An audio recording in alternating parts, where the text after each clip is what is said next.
I'm a 23-year-old woman who lives with my family in my grandparents' house outside the city. Dad works far away, and Mom enjoyed having her folks around to help with me. Sadly, Mom died of cancer 12 years ago. Dad had to keep working, so I stayed with my grandparents. He always makes time for me when he's home. I miss Mom a lot, but overall, life's been okay. When Dad was home, he'd stay in their old room, or we'd go on trips together. Sadly, my grandparents passed away in the last few years. Mom was an only child, and so am I. Her life insurance went to Dad, who used it to fix up the house. They never made them pay rent. It's a bit messy, sorry. Anyway, I'm the only one in my grandma's will, so I got the money, the house, and Grandpa's truck. Dad started dating a few years after Mom died. He never brought anyone home until now. She's young and pretty, with 2 little kids. Dad talked to me about it and asked if they could move in. Since we have plenty of space, I said yes. It's been about 6 months, and now she's pregnant. Dad proposed to her, and I'm happy for him. He's a great dad. But he's not great at talking things out. My soon-to-be stepmom has started pressuring me to move out because they'll need my room for the baby. I think she wants her mom to move in and help out. Dad never mentioned that the house is actually mine, so when he came home last weekend, we had a serious talk. The stepkids have been staying in my grandparents' old room. I have my own room with a big closet and bathroom that Dad added, and he has another big room with a bathroom. She suggested I move to the city to finish school and offer me her apartment at a reduced rate. I waited for Dad to tell her the truth, but he didn't, so I did. I explained that the house is mine and I won't give up my room. I also mentioned that Dad has plenty of savings and could buy them a house, especially if they sold her apartment and used it for a down payment. Now she's upset with me for suggesting Dad use his retirement money. And she doesn't want to sell her apartment because she thinks the market will keep going up and wants to build equity. I made it clear that they should move out before the baby arrives. Am I being unreasonable? Well, tough luck. If you're going to be with a much younger woman, be prepared to support your future children and all that comes with it, instead of trying to save for retirement. It seems like his new partner might have thought he was older and richer, hoping to get more from him. But that idea fell apart when she realized he didn't own the house. It's pretty audacious to ask you to leave but then offer her old place at a discount. So no, OP, you're not in the wrong here. Wow, your dad's really chosen someone special. Even without knowing the house was yours, trying to kick you out to make room for her baby, probably without even talking to your dad first, is pretty thoughtless. It's also pretty unreasonable to expect him to buy a house but not be willing to sell her place to help out. And if he can't stand up to her about it, he's in for a tough time. But that's not your problem. Your dad's a grown-up who's responsible for his own choices. You didn't leave them with no options. She wanted a place without you, and now she can have it. Problem solved. They can make some compromises and find a good living situation. Your stepmom and dad are trying to push you out of your own home, where you've let them and the kids stay for free. It might be a good idea to talk to a lawyer soon. Getting rid of them legally might be tougher than you think. In many places, someone who's been staying with you can become a legal tenant, even if they haven't been paying rent. Story 2. I'm a 30-year-old woman with a young daughter named Lily. My brother James, 32, recently got married to Brittany, who's 26. Before they got together, I knew Brittany casually, but we weren't close. James and I, however, are really tight. When James proposed to Brittany and they started planning the wedding, they made it clear that Lily and I would be involved. They even said Lily would be a flower girl and I would be the maid of honor. But a few weeks before the wedding, Brittany came to talk to me. She said her family had concerns about having kids at the ceremony, so they decided to make it adults only. However, Lily was still invited to the reception. So I said something like, "Sure, it's your big day. I'll do whatever James wants." Then came the rehearsal. Everything was going smoothly until Brittany's 3 young nieces trotted in as junior bridesmaids. I was puzzled and a bit irritated, but I brushed it off. Later, James took me aside and confessed that Brittany was worried Lily might cause a scene and ruin the wedding, hence the fib about it being child-free. I was hurt and upset that they thought that about my daughter, but I kept my cool. I had already made arrangements for a friend to look after Lily during the ceremony and join us later for the reception. James acknowledged my feelings and disagreed with Lily not being invited. On the wedding day, Brittany asked why Lily wasn't there while we were getting ready. I explained she was with a friend and would join us later. Brittany insisted on calling to bring Lily for the photos. Fearing people would wonder why she was missing, and it would reflect poorly on her. I told her she could call, but my friend was aware of the plan and wouldn't come until I asked her to. Brittany called James, hoping he'd persuade me to change my mind, but he understood the arrangement and didn't see any issue with it. She then asked what to say if people noticed Lily's absence in the photos. I suggested she explain that Lily wasn't invited due to concerns about tantrums. That didn't sit well with her, and she called me a name and accused me of being too sensitive. The rest of the wedding was uncomfortable, to say the least, with other drama going on within the party unrelated to our situation. James shared the wedding photos with our family group chats, and now extended family members are asking why Lily isn't in any of them. I've explained what happened, and while my mom supports me, my aunts and uncles think I overreacted.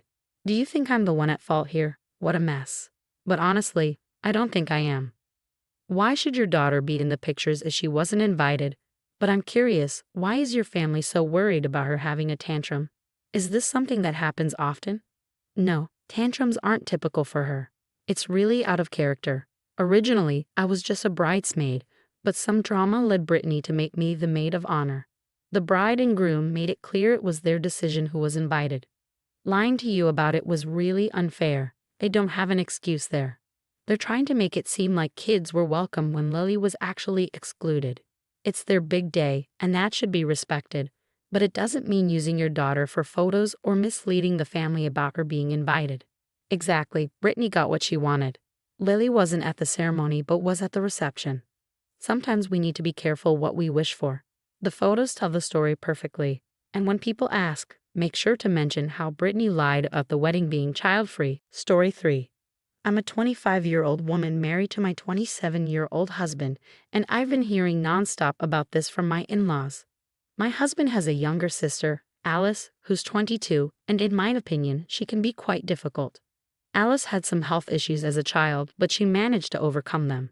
However, her parents were extremely lenient with her, to the point where she couldn't be corrected without it turning into a big deal.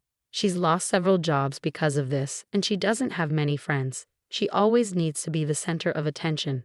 So on my other sister-in-law's birthday, their parents bought Alice a gift just to avoid her getting jealous. As for me, I'm an only child, and my best friend, Marie, is like a sister to me. We've been inseparable since 3rd grade, bonding instantly because we were both only children.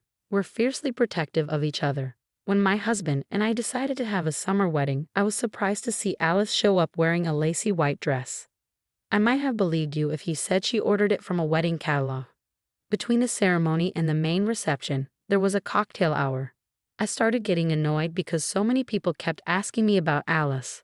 They mistook her for my husband's ex instead of his sister. I could see that Marie was getting upset too. She walked over to my husband's family and gave them a piece of her mind. On her way back, she tripped and spilled her glass of red wine near Alice. Alice dashed to the bathroom, followed by my mother-in-law, while my father-in-law came over demanding that Marie leave. I refused, explaining that Marie is a lightweight and it was just an accident. My husband supported me, pointing out that Marie's slim build means she can't handle as much alcohol, but we promised to make sure she sobered up before the reception. At the reception, Alice looked stunning in a beautiful green dress, and Marie miraculously felt better. My in-laws haven't stopped talking about the incident, but I find it hard to feel guilty, even though I know it wasn't an accident. You're definitely not in the wrong, and your best friend is amazing.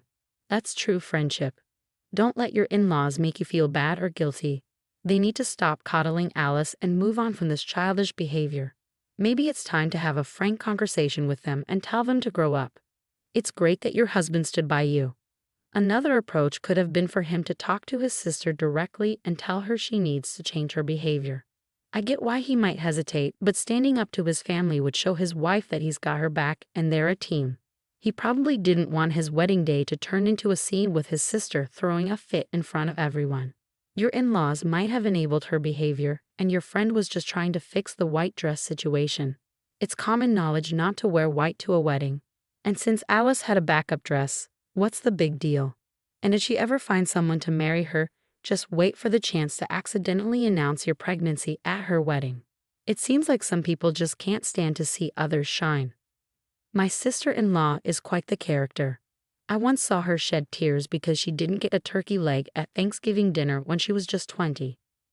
Now, as I'm preparing for my own wedding in 3 months, I've sent out the invitations with clear instructions.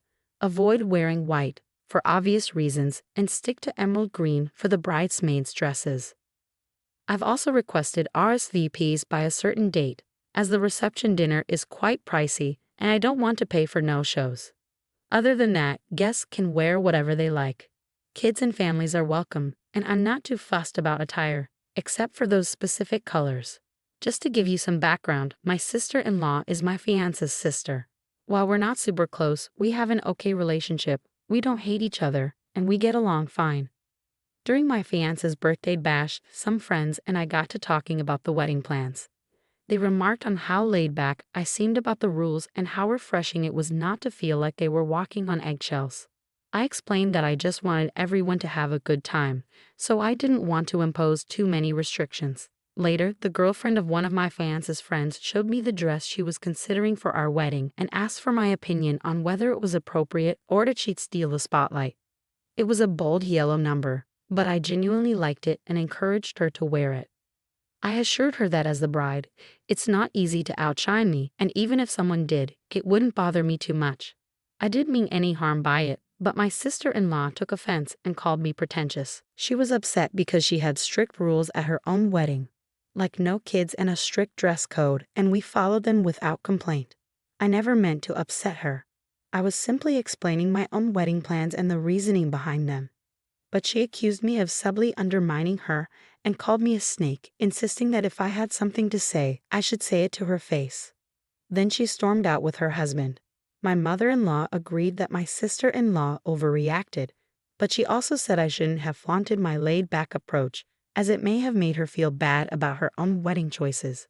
However, my fiancé and I didn't do anything wrong, and eventually my sister-in-law will have to move on. Am I in the wrong here? Definitely not. It seems like she's internalizing her own issues and projecting them onto me. She might also be jealous that I'm taking a more relaxed approach to my wedding planning. I won't apologize to her. She's the one being dramatic. It's like the saying goes, some people think the world revolves around them, but in this case, it's my sister-in-law. I can't control how she reacts or make her see that it's not about her. On a lighter note, it's quite impressive how she managed to keep her bridezilla tendencies even when it's someone else's wedding. Maybe her strict wedding rules were meant to prevent someone else from stealing her thunder. But in the end, it's my day, and I'm going to do it my way. Thank you for the congratulations, and I'm looking forward to a fantastic wedding. We had a new colleague, Christina, join our team, a friendly woman in her late 30s who's married with kids. We had several chats before becoming close. But one day, while she was sitting, her cleavage became more noticeable. The office atmosphere grew awkward, and some of the guys started avoiding eye contact. It was a minor issue, but it kept happening. A couple of my male coworkers confided in me about feeling uncomfortable with Christina's attire. Being more of a tomboy, they felt at ease discussing it with me. They mentioned feeling uneasy encountering a similar situation to the one I described. I couldn't help but notice that all of Christina's tops seemed designed to show cleavage. The next day, I casually mentioned to her how her cleavage was on display. She didn't respond, just nodded. So I decided to ask Christina if she intentionally chose clothes that accentuated her cleavage. She seemed offended and asked if there was a problem. I expressed that it made me feel uncomfortable if that was the case, especially in a professional setting with male colleagues around. She became upset and questioned why it was any of my business what she wore. I clarified that she could wear whatever she wanted, but some colleagues felt uneasy being exposed to such attire at work. She retorted that it wasn't my business and suggested that those who had issues with her clothing should confront her directly instead of hiding behind me. We argued, and while some female coworkers agreed with me, they also mentioned that I could have worded my concerns more tactfully. Christina started avoiding some of us, which seemed unprofessional since part of our job involves interacting with each other. When I tried to approach her to discuss the situation, it led to another argument. She threatened to involve the administrators if I persisted, but my intention was simply to address the issue and find a resolution. Do you think I overstepped by saying that to her? Those male colleagues must be thrilled with your behavior, huh? You're trying to set yourself apart from other women to gain their approval, aren't you? But let's be clear, her cleavage is none of your concern, okay? It's her choice how she dresses. What you and the guys are doing is body shaming. If I were her, I'd take this to HR. If the men are uncomfortable, maybe they need a reminder about self-control. Shame on you for getting involved. You're definitely in the wrong here. Being a woman doesn't give you the right to dictate how your coworkers dress. You're not her boss, and you're not enforcing a dress code violation. You're just trying to impose your own standards on her. Whether she's married with kids or not is irrelevant. Focus on your own work, and if coworkers try to gossip, keep it to yourself.